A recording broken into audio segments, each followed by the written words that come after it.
ese ko mudusuye muraba pasiteri cyane rwose twebwe turaba pasiteri.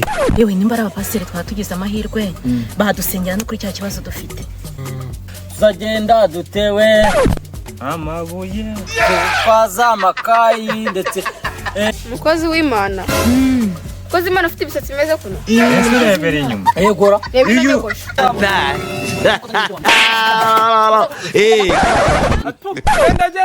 genda Imana igukuraho amaguru usigarana ibice.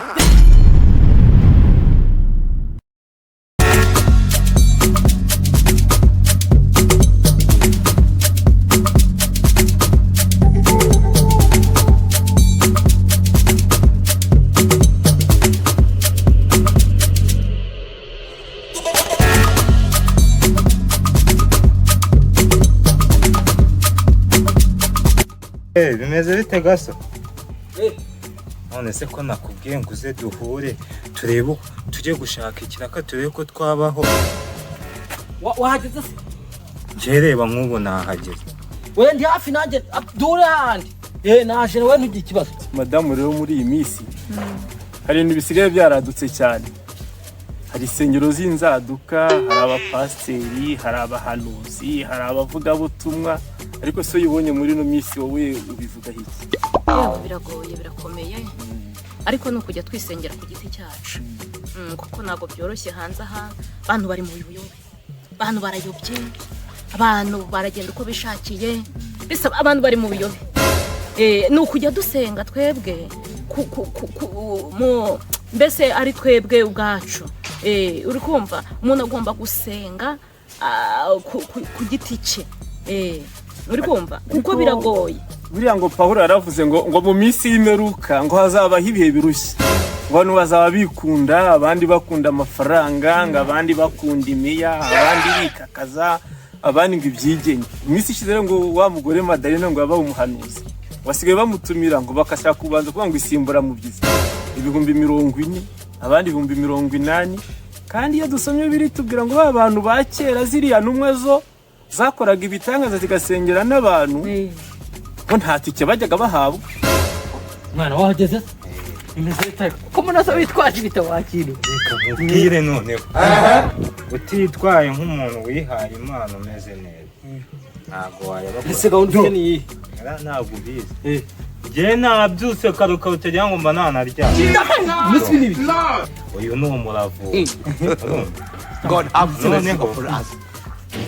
Hari igihe banga bakavuga ngo turababeshya. Turabavugutira. No tutware imiravumba tubavugutire fresh. Ariko Madalena ngo asigaye ahabwa itike ngisimbura mu byiza. Ewe Madalena we. Enda niko bigiye hanze ubu ngubu. Ariko warabikora. Arabikora nanjye narabyumvisha. Niyo mpamvu iyi minsi turimo ni iminsi yo kwimenya buri muntu wese. Akimenya ku rwe ruhande. Nyakande nidukangwe n'abahanuzi. Kuko abahanuzi baragwiriye bahanura ibinyoma, bahanura ibitari byo, babeshya. Reba ejo bundi Karori ni twamusanze ararugura arimo aranywa inzoga kandi ari umuhanuzi yihishahisha. Ariko nanone buri hari ikintu nabonye rero. Buranga i Kigali ni imibare. Bese ubu ngubu niba twishyura inzu 40,000 hari kwa Karangwa tukagira n'ikayi kwa Mukandori twikopeshamo. Yamawe uyu mutisi wakora mwana. Kurahese ntabwo bori inzoka ntabwo inzara wayishyira mu ruhinja rwataruka. Nese we nanakantu naza ni munaze kuzamuka ameze neza. Tugende tugendanye. Nese wahantu ni hehe? Ahantu ni wabonye. Ese nge ndahaje mwana urumva nge najya guteka imitwaro. Asa ni kogwa giku. Tugenda teke imitwe. Tubaganize ku gahunda imeze ukumva itumara kwaganiriza ukumva tubabwira ko ari bana yari batutumyeho. Mana mwahuriye hese kandi. Uvuze ko tugiye gutekera imitwe. Teke imitwe kuko n'Imana wayibo. Inzira kana so hari ikintu wakora ngo gikunde udashyizamo Imana. Uzi kuri tutuma. Tugomba kunyana tuvugana uko ndagenda ukumva ndi kuvuga indimi wowe usobanura. Tubwira uryo Imana badutumyeho. Twakwitiye mibirizi. Ukumva? Tugende. Atira tugende. Ese kuri kuyihira. Ujyana reka mbanza ntebeze sha. Musaza hari ntabwo wazajya utameze neza. Kandi uzana umuntu bw'ubucucu tugakubitwa. Nta kintu uribuze umbwira. twebwe tujya hariya mu butayu tukajya mbese tugakitira bavuga tuti haleluya, twe tuti amena, bavuga ngo ndi nza i u, ntabwo twahanura ko tukabona amafaranga y'ubukode bw'inzu. Oya mugabo wanjye, oya kubera iki? ijambo ryarambwiye ngo nimugakora ukunda kose. Twebwe reka tugumane agakiza kacu, ntabwo ibyo ari byo, ntabwo nabigushyigikiye. Wabonye ko twageze? ndabibona utaza n'ubugoryi, tujye guteka imitwe tubabwire ko badutuye. tuvuze ngo sinenze, mvuze ngo nenze mu bugo. Nini pasiteri agomba kugenda yibombaritse ko ntabwo ugenza ikintu yibombaritse gake gake babwiriza. Ayo ni karibu, Mwinjire ni amahoro.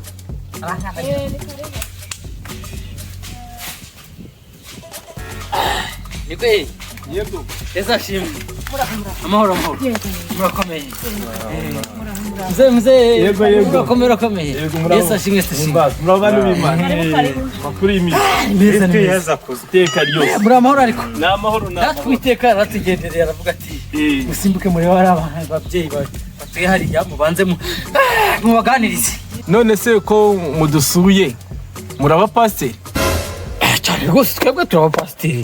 yewe nimba ari abapasiteri twaba tugize amahirwe badusengera no kuri cya kibazo dufite cy'ubukene. Iyi na cya kibanza tukakigurisha, twari dufiteho ikibazo. Yego rwose turabasengera mu mafaranga muyabone ndetse n'ingoboka, naho turabasengera muyibone. Karibu mwicare, ni karibu abakozi b'Imana. Turabishimiye cyane. Muturutse kure? Nikira ngo Yesu ashimwe ariko Ahimbase. amahoro Karibu rwose, mwicare mwiyumvemo ikaze. tuzagenda dutewe Amabuye twaza amakayi ndetse noneho lalkiri pi akikipe Imana iravuze. turabize noneho shelekele alabarakema. Ibintu byari biri hano, ibibazo bigiye gukemuka. Nimkere papa lalkere mu ijuru.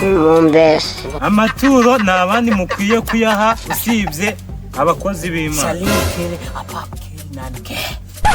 Ibibazo byanyu bigiye kugera ku iherezo. Yesu ashimwe. Rwose numva bari mu mwuka, umwe yarimo aravuga mu ndimi ndakadusomera ijambo ry'Imana, ariko nyumvishe bitangiye kugenda binzamo gakeya. Uriya hari umuntu wigeze kutubwira ngo hari inkoko bita rusake, arabanza ngo ikiyumvira ngo igashyira akaguru ku kandi ikabicugusa Byaje mbere. mbese nanjye ibintu bizamo gake wese wabyumvishe gute? Numvishe cya kibazo yacu cyashubijwe, ariko Imana irumva we. Uzi ko umva naho se nyisenga nazi kiri kunyumva, ariko none umva babivuzeho ngo ibibazo byacu bidashize. Yo mugabo wanjye kora na bwa bukene biragiye tugiye kugira agaciro. Ikibazo sugira ngo cyo Ubundi mukibona babwire birasubira. Ni ijambo ry'Imana. Satani yayoboje sogokuru ariko kuki utavuga nk'ufite ubwonko bwiwe? Nimukajye murenganya abana b'Imana, bivuze ngo mufite umurima mwaburaga cyane wagarutse uzagaruka. ibira babanyanganyaga. Oya babwire ko byaje. ni wifuzaga kubaho neza, ahubwo n'ubukode bw'inzu bukavamo. tubikuyeho byose. Ujya ubona kubeshya se, ahubwo mushaka ukuntu mushakira akantu k'agafunguro umuntu abanza Noneho rero kuko twari tubishimiye kandi mwanadusiye mudutunguye, aradufitiye umukobwa wacu mu gikari, reka tumuhamagare noneho aze abakire. ni mwiza, afite n'amabuna. babwira twakire Mugabo wanjye abantu ngiye kubaza. oya mubwire tubanze tumanuza gaho nimubigike. Urumva atari nka babandi bameze nka wa mudamu nka Karori cyangwa na Karori batangiye kubaza ngo icyo kurya icyo kunywa, ariko se wa mugabo aba bantu banza ari kwashika bakeya, ariko wenda akoze ko batubwiye ku bibazo byacu, ko batubwiye ku bibazo byacu se reka tubagerageze turebe tuzamenye iby'abejo n'ejo bundi nta kibazo. Ariko Rozine we zana ifunguro twakira abashyitsi. banguka mutangiye kuvuga na karimba ko muri Bibiliya kudasoma karimba karahari agahinda kazashira kwigira mu bisubizo, tunezerwe twishime, gucuruza amakayi nibyo bizashira, kurya n'ubugari tujye mu munezero maze twishime.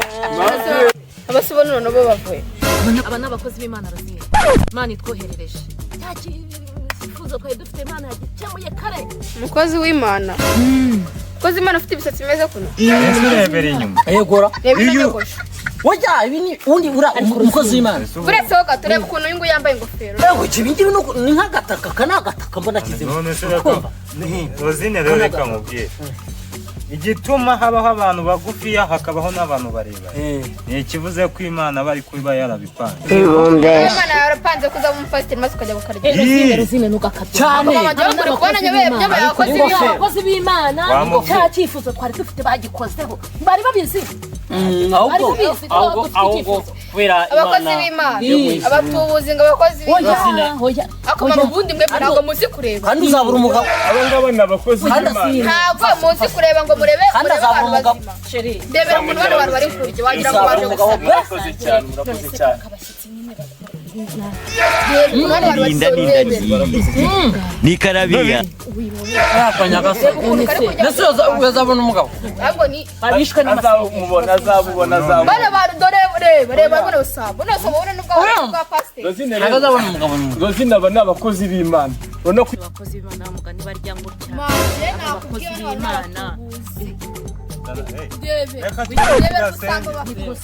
girinda nindaki nikarabiya ibi ni ntabwo ari abakozi b'Imana ni abatubuzi. Mwiriwe. Nzabi none mwaje kwiba hano.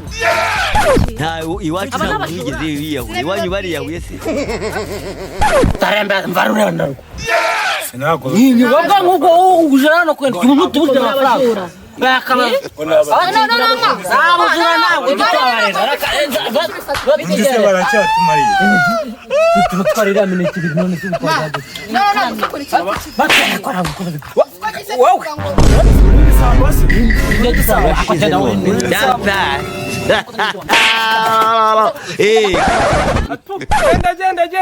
Genda. Imana igukuraho amaguru usigarana ibice.